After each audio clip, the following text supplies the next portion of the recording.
Halo anak-anak, Assalamualaikum warahmatullahi wabarakatuh. Perkenalkan, nama Ibu Guru, Ibu Lisa Damayanti. Bu Guru mengajar di kelas 5B di SD Negeri 2 Pajerukan, Korwil Cambindik, Kalibagor. Di sini Bu Guru mau mempersembahkan video pembelajaran. Anak-anak kelas 5, sekarang kita akan belajar tema 2, udara bersih bagi kesehatan.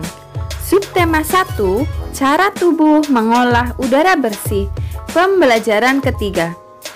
Muatan pelajaran meliputi Bahasa Indonesia KD 3.2 dan 4.2. Kemudian ada PPKN KD 3.2 dan 4.2 dan IPS KD 3.3 dan 4.3. Tujuan pembelajaran yang pertama, siswa mampu mengelompokkan informasi penting dalam teks. Yang kedua, siswa mampu menjelaskan makna hak, kewajiban, dan tanggung jawab. Yang ketiga, siswa mampu mengidentifikasi jenis-jenis usaha dan kegiatan ekonomi. Baik anak-anak, sekarang kita akan belajar menyajikan informasi penting dalam bentuk peta pikiran. Apa sih peta pikiran itu? Peta pikiran dapat dikatakan sebagai cara mencatat yang kreatif dan efektif melalui sebuah diagram. Diagram tersebut akan mempresentasikan ide-ide atau hal-hal lain yang berhubungan dengan ide pokok. Sekarang di sini ada contoh teks bacaan yang berjudul Bersihkah Sekolahmu. Kalian bisa baca secara perlahan dan bisa di-pause ketika membaca teks ini.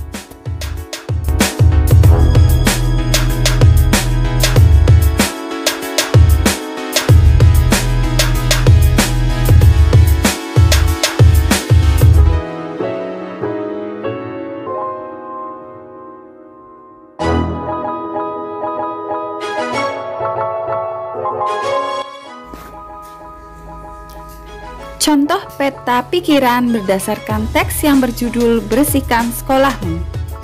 Ini di bawah ini ada peta pikiran ya, berupa soal mengenai teks Bersihkan Sekolahmu. Dibaca sendiri-sendiri ya anak-anak.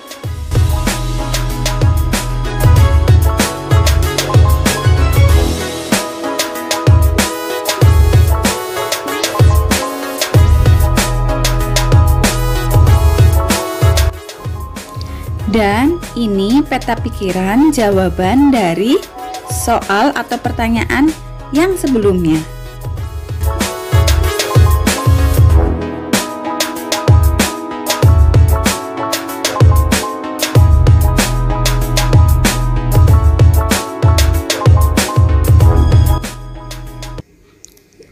Tadi kita sudah belajar peta pikiran yang berjudul Bersihkah Sekolahmu. Sekolah bersih itu karena kita semua warga sekolah rajin membersihkan sekolah dengan baik dan bertanggung jawab. Kebersihan sekolah merupakan tanggung jawab kita semua, sehingga seluruh warga sekolah wajib membersihkan sekolah dengan penuh rasa senang. Jika sekolah kita bersih, maka kita mendapatkan hak, yaitu merasakan kenyamanan saat belajar di sekolah.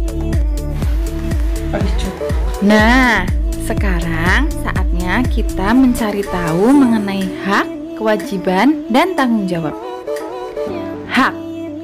Hak itu adalah sesuatu yang dimiliki manusia sejak lahir, atau sesuatu yang semestinya kita dapatkan. Kewajiban. Kewajiban adalah sesuatu yang harus dilaksanakan oleh setiap orang. Sedangkan tanggung jawab. Tanggung jawab adalah sikap berani menyelesaikan hingga menanggung akibat dari tugas yang diberikan kepada orang tersebut. Agar kita lebih paham mengenai materi hak, kewajiban, dan tanggung jawab, mari kita saksikan video berikut ini. Ada beberapa hak yang harus kita dapatkan saat berada di rumah. 1. Mendapatkan makanan dan minuman. Makan dan minum adalah salah satu hak yang harus kita dapatkan saat berada di rumah. Makanan dan minuman merupakan salah satu kebutuhan utama untuk bertahan hidup. 2. Mendapatkan perlindungan dan keamanan. Hak lain yang harus kita terima di rumah adalah mendapatkan perlindungan dan keamanan. Kalau orang tua melarang kita pergi ke suatu tempat atau melarang kita melakukan sesuatu, kita harus menurutinya. Sebab itu merupakan bentuk perlindungan dari orang tua supaya kita tetap aman. 3. Mendapatkan kesejahteraan hidup. Kesejahteraan hidup ini bisa berupa banyak hal, seperti pakaian yang kita pakai ataupun uang jajan. Oh iya, berapapun uang jajan yang diberikan orang tua, kita harus menerimanya dengan ikhlas ya. Selain punya hak, kita juga punya kewajiban yang harus dilakukan saat berada di rumah. 1.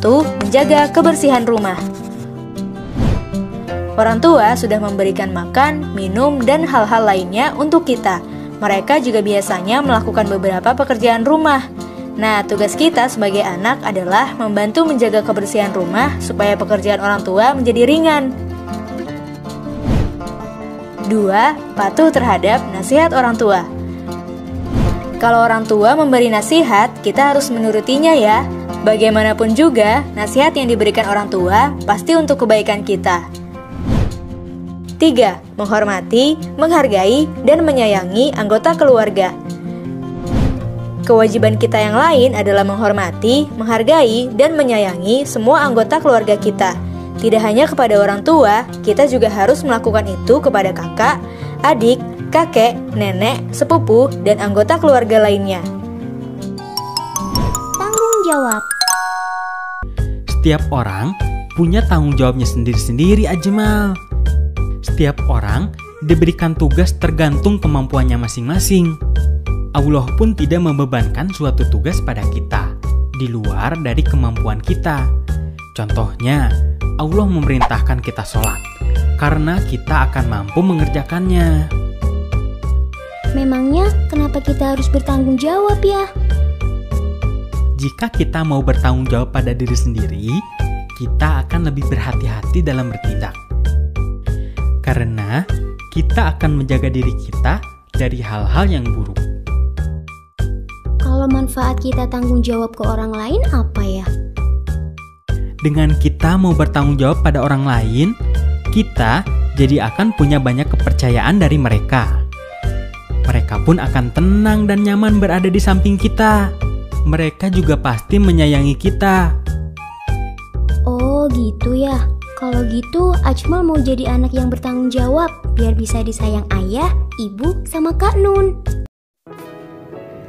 Selain kita mempunyai kewajiban dalam kebersihan di sekolah dan di rumah, kita juga mempunyai kewajiban terhadap lingkungan sekitar agar kita mendapatkan hak sesuai dengan kegiatan usaha kita masing-masing.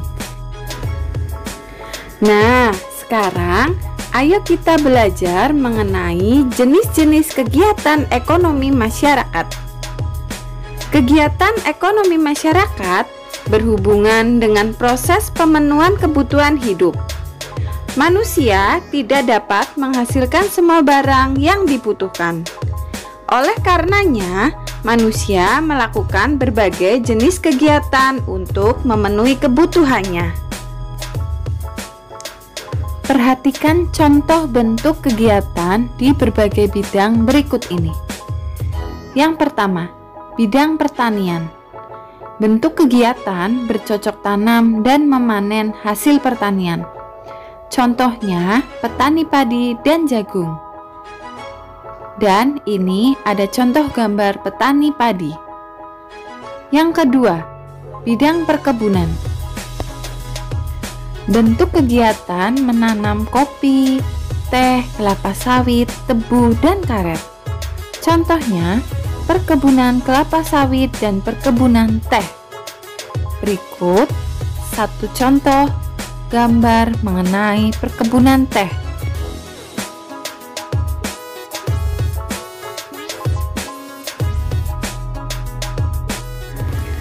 Yang ketiga, bidang peternakan. Bentuk kegiatan pembudidayaan hewan ternak. misalnya ayam, kambing, sapi, dan kerbau. Contohnya, peternak kambing, sapi, dan unggas.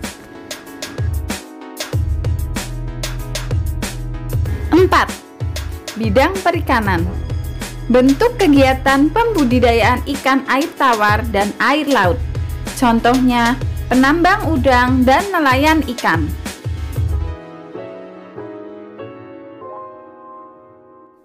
Yang kelima, bidang kehutanan. Bentuk kegiatan menghasilkan hasil hutan dengan menanam berbagai macam tumbuhan kayu, misalnya jati dan mahoni.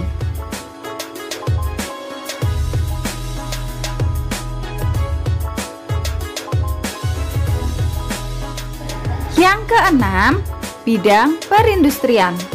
Bentuk kegiatan mengolah bahan mentah menjadi barang jadi. Contohnya, pabrik makanan kaleng, pabrik sepatu, dan pabrik kertas.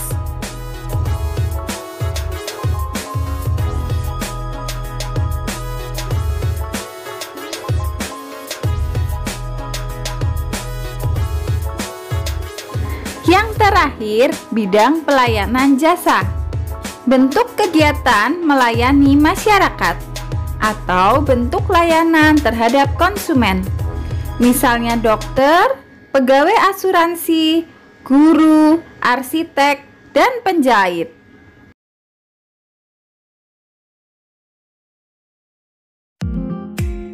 Nah, itulah tadi pembelajaran yang telah Ibu Guru sampaikan. Kita sudah belajar mengenai peta pikiran, kemudian mengenai hak, kewajiban, serta tanggung jawab, dan juga mengenai bidang usaha ekonomi di Indonesia. Di sini Bu Guru sudah menyiapkan latihan soal untuk kalian kerjakan. Tetap semangat belajar dan pantang menyerah dalam menghadapi segala sesuatu. Terima kasih. Wassalamualaikum warahmatullahi wabarakatuh.